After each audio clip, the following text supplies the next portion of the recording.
I work as a night guard at a grocery store. They left a weird set of rules. I saw the job posting 2 weeks ago for a night guard at the West Supermarket in Bangia. The shift is 12:00 midnight to 6:00 a.m., 21 on the hour. Right from the start, I thought this was weird. What kind of grocery store needs a guard when it's closed? Is the crime here really that bad?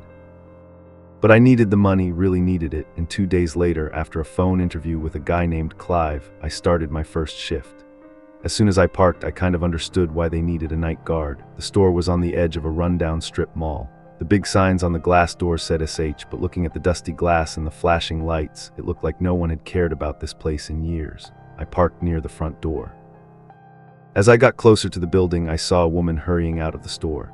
"Are you Aaron, right?" she said, panting. "Night guard?" "Yes," I replied. "Then Clive left his instructions for you. I put it on the conveyor belt at counter number 1. She nodded politely and walked around me towards the only remaining car in the lot. "Oh, thank you," a voice inside me reminded me to be friendly. "She's my new coworker." I turned around. "Hey, what's your name?" But she quickly got into her car, the door slammed, the car backed out of the lot, and then she was gone. So no new friends then. I turned back towards the store. The car park was now completely empty, and the nearest street lamp flickered in an odd, irregular rhythm. A cold wind blew through, carrying a crumpled paper bag onto the lot. Well, let's give it a try. I walked into the store. The glass door screeched as it opened. I walked inside. Although the exterior looked old, the inside of the store was fine. Bright fluorescent lights shone down from the ceiling. Jazz music played from hidden speakers. I walked up to counter number 1, where a folded piece of paper was waiting for me. I opened it and read, "To Aaron, welcome to the West family. We sincerely hope you will enjoy your first shift. To support you, we have compiled a list of rules to make your shift as easy as freshly baked apple pie. 1. As a night guard, you must patrol the store every half hour to make sure everything is okay. You can spend the rest of your time in the break room at the back of the store monitoring the security cameras. 2. Do not step into aisle number 3. Do not look down aisle number 3. 3. If you hear a knock coming from the freezer in the frozen food section, ignore it. 4. If you see a shopping cart that is not properly loaded, please return it to the cart location at the front of the store immediately. 5. Do not panic if you see a blood stain in the meat section. Sometimes packages of meat are leaking. Just go to the empty room, get a mop and bucket to clean it up. However, do not step in the blood stain or touch it in any way. 6. If you see a woman in the store, immediately go to the break room and stay there until she leaves. Do not call the police, watch, or report an intruder. Don't look her in the eye. 7. The music playing in the store is a pre-recorded instrumental jazz record. If the music stops, go immediately to the break room and stay there until the music starts again. 8. Under no circumstances end your shift early. Thank you very much and again have a great shift. Signed, Clive. I stared at the rules, reading them back slowly. They were so weird. A woman in the store, avoid aisle 7. I've never been given instructions like this, even when I used to work as a security guard at a nightclub in a dangerous part of town. Maybe this is a test. They want to see how well I can follow ridiculous instructions. I looked up at the security camera on the corner of the wall. Follow me, okay? Challenge accepted. I looked at the clock on my phone, 12:06. Maybe I should do a first patrol before settling down. Walking through the store when it's so empty and quiet is really weird, strange. All the bread and muffins were put away. The white plastic sheets were pulled down to cover the knife counter to keep the temperature cold. As I got to the end of the aisle, I turned right into the meat section. The meat cases were also covered with plastic sheets. I saw red streaks through the cracks, huge chunks of meat still on the bone. I quickly turned away. Even though I am not a vegetarian, I don't like the sight of raw meat. I turned to the other aisles. Aisle 3, pasta and sauces were neatly arranged on shelves, shining under fluorescent lights. Aisle 4, cookies and snacks. Aisle 5, oh right, I didn't look at aisle 7. I forced myself to look at the floor. Yeah, this seems silly, but they told me not to look in case they checked the CCTV footage later to evaluate my performance. I would follow all the rules. I continued further into the store. A few minutes later, I found the break room, an unremarkable brown door with a small square window cut into it. I noted to remember this location so I could use it later.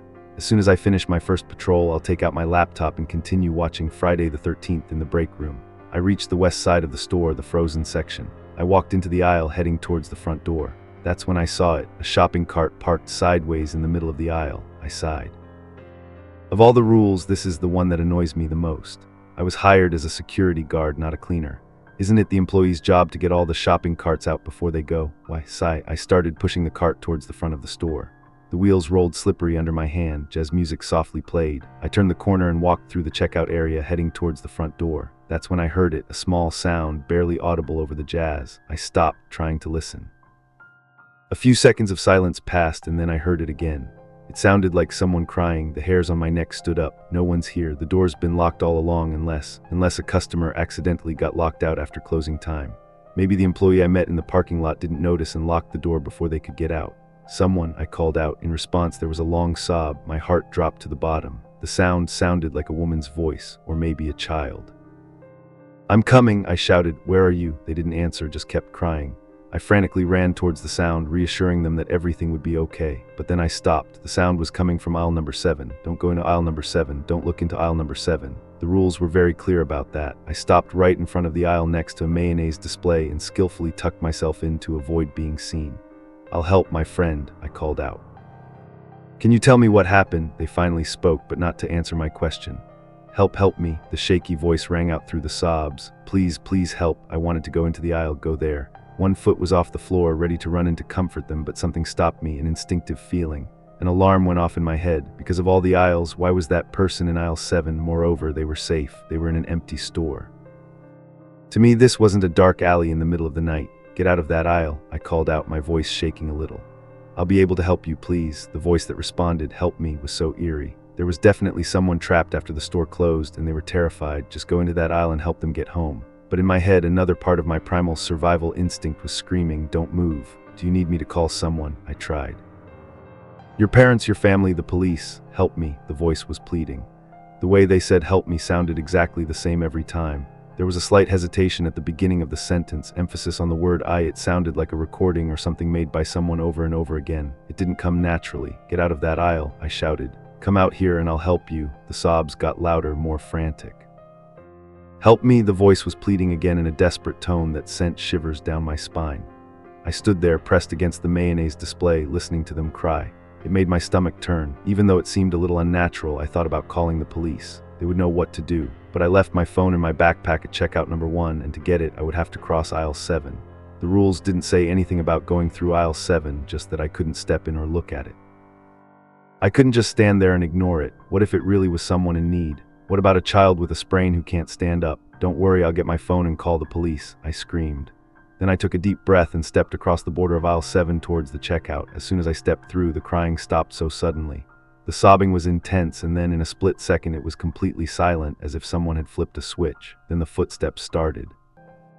Loud footsteps echoed loudly down the hall. Someone was running down the aisle. It definitely couldn't be a child, and they were coming straight for me. My heart dropped. This was a trap. They were coming to kill me, and I was sure to die here. But as soon as I got through the aisle, the sound stopped. All I heard was soft jazz music playing from the speakers overhead. I ran for my life, completely forgetting about the stroller I had to return. The break room was small and cramped. The small square window on the door was covered with Belgian paper from inside. The only light source was the computer screen on the board, showing footage from the security cameras. I flipped through the video quickly, realizing that none of the cameras were pointed at aisle number 7. It seemed like the cameras were deliberately placed to avoid that area. After scrutinizing the grainy black and white footage for anything unusual, I leaned back in my chair and closed my eyes. When I opened them again, it was almost 12:30. Until the next patrol, I didn't want to go. I felt safe here, locked in this little room, but I also knew I wouldn't be safe if I didn't follow the rules. I used my imagination. What might happen if I stepped into aisle 7, if I didn't listen? I forced myself out of my chair and walked towards the door. The store was completely quiet, no hysterical sobbing or pounding footsteps. I started patrolling from the back of the store up aisle 17. Cans of food glinted on the shelves as I passed by, but when I looked closely, I didn't recognize any familiar brands. No Chef Boyardee ravioli or Green Giant, just generic cans of stew. In fact, the whole aisle was just stew, the same cans over and over. I reached the end of the aisle and turned right towards the front of the store. That's when I realized I had broken one of the rules.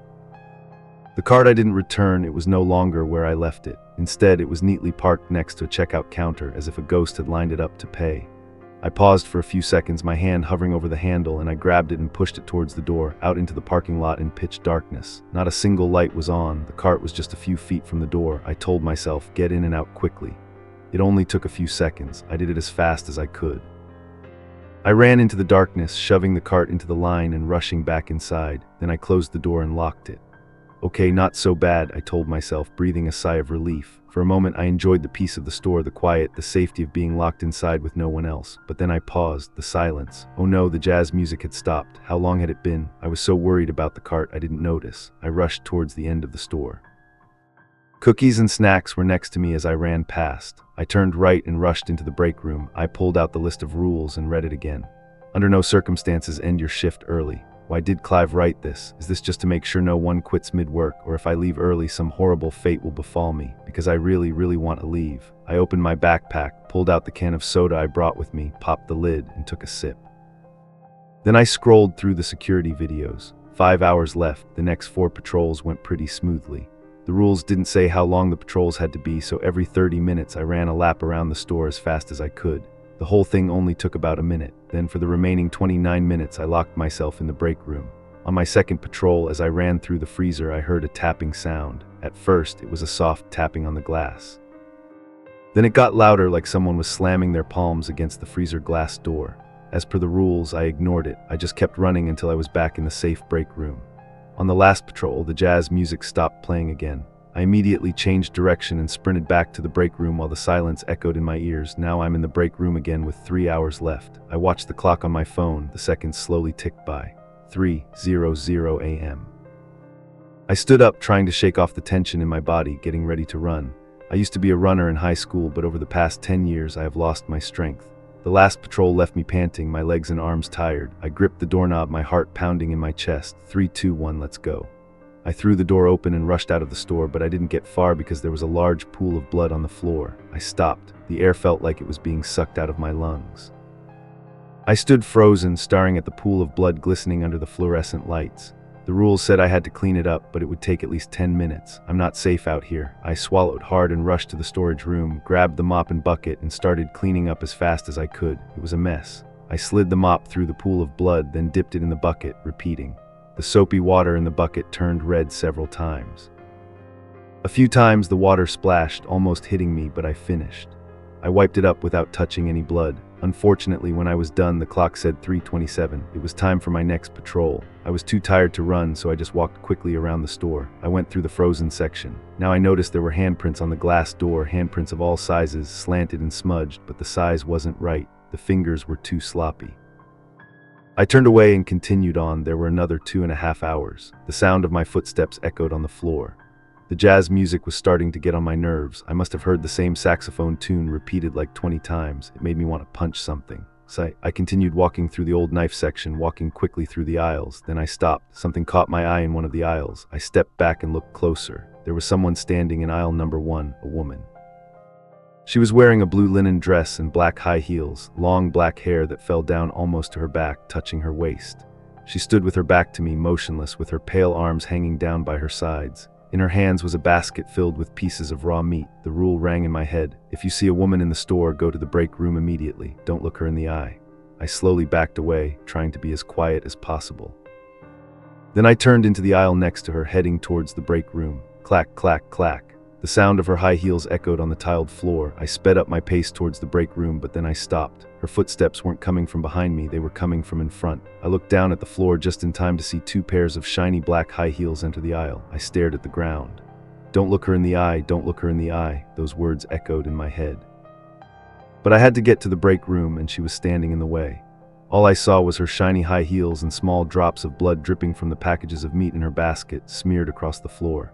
I backed away. That was the only direction I could go. I kept looking down at the floor, being careful not to look up, but she followed me. Clack, clack. With every step I took, I saw another shiny black heel appear, attached to a pale, slender calf in sync with me. I walked faster. She did the same. Clack, clack, clack. I turned around and ran. Clack, clack, clack. I ran randomly into an aisle and rushed towards the break room, but then halfway down the aisle I stopped. There was a cart blocking the middle of the aisle, not just one but many, stacked up, looking at each other, forming a tilted tower almost as tall as the rows. I was stuck. I backed away, my heart pounding. Clack, slow, steady footsteps coming towards me, slowly, like a cat stalking its prey. I risked my life, turning around, running back into the open space and stepping into the next aisle. No, no, no, I knew immediately. A pile of gray rags and pale green skin curled up on the floor, a human, or rather a creature. It was curled up like the figure of a child crying, but it clearly didn't look human at all, with strange, convex, and contorted limbs and no head at all. I stepped into aisle number 7. Immediately I turned around, but before I could get far, the creature stretched out and started moving towards me. I screamed, turned around, and ran for my life down the next aisle. Miraculously, I made it to the end of the aisle unharmed. I made a sharp left turn and ran towards the break room, almost there.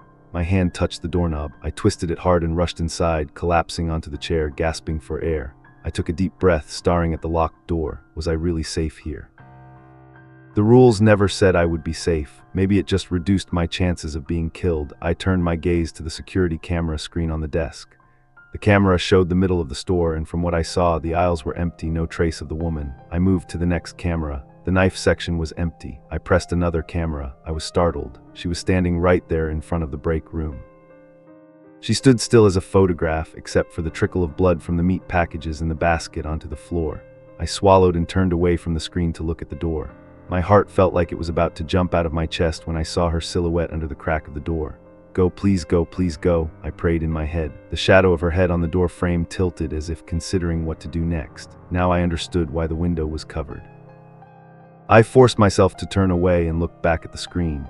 She was still standing there, but there was something different about the way she was standing. I squinted at the blurry black and white image, trying to figure out what was going on. My eyes stopped at her high heels. I realized they were facing forward, but I was still looking at the back of her head. Her long black hair fell down to her waist, or her hair covered her face, or she had turned her head 180 degrees. It took about 20 minutes for her to start walking away from the door. I wasn't sure if it was the low frame rate of this cheap camera, but her movements looked jerky, her body swaying with each step. Watching her move made me nauseous. As she disappeared from the screen, I breathed a sigh of relief. My limbs were shaking weakly. Okay, think about it. The rules said to wait until she left. All I had to do was watch the camera at the front door. When I saw her leave the store, I would be safe. After a few minutes sitting there, waiting for my heart rate to return to normal, I forced my fingers back to the keyboard. I pressed the arrow key to move to the next camera, then the next, and the next, looking for the camera that was facing the front door of the store. No, her face took up the entire screen. Her eyes terrified me, all white, no iris, just pale white eyes with veins like yellow spider webs all over. I screamed and bucked back. I closed my eyes tightly. Rules said not to look into her eyes. Did that count if it was through the screen? Then what? I let out a trembling moan of terror, covering my face with my hands. My whole body was shaking. When I finally peeked through my fingers, I saw her. She was crawling down the wall away from the ceiling camera like a spider, and then dashed through the glass door and disappeared into the night. She was gone. I was safe, or as safe as I could be in this cursed store. I glanced at the clock, 3:58 a.m., patrol time. I really didn't want to go, but I forced myself to open the door and run as fast as I could through the store. I saw the carts of plants in inverted towers, heard the sound of hands banging on the freezer door, saw little spots of blood on the floor, the shiny tiles, the marks she left when she stalked me. And then a minute later, I was done. I locked myself in the break room, and for the first time in years, I burst into tears. The rest of the patrols passed without incident. I still heard the crying from aisle 7 and the banging from the freezer. And then the moment came. It was 6:00 a.m. My heart soared when I saw the pale pink sky of dawn through the glass door. I was safe. I was free. When I looked out into the parking lot, I saw a few cars pulling in. Tall, tired employees with coffee cups in their hands came towards me. As soon as the first one walked in, I rushed out of the store, jumped in my car, and drove as fast as I could. I had never felt so relieved, so happy. I felt like a new person. All my problems, even my finances, seemed to be washed away by what I had just been through. As I turned onto the main road, I rolled down the window and turned on the radio. But it wasn't the familiar classic rock station playing through the speakers. Instead, I heard a booming saxophone tune. As I listened to that horrible, repetitive tune, I realized that my days as a night guard for Westmark might not be over yet.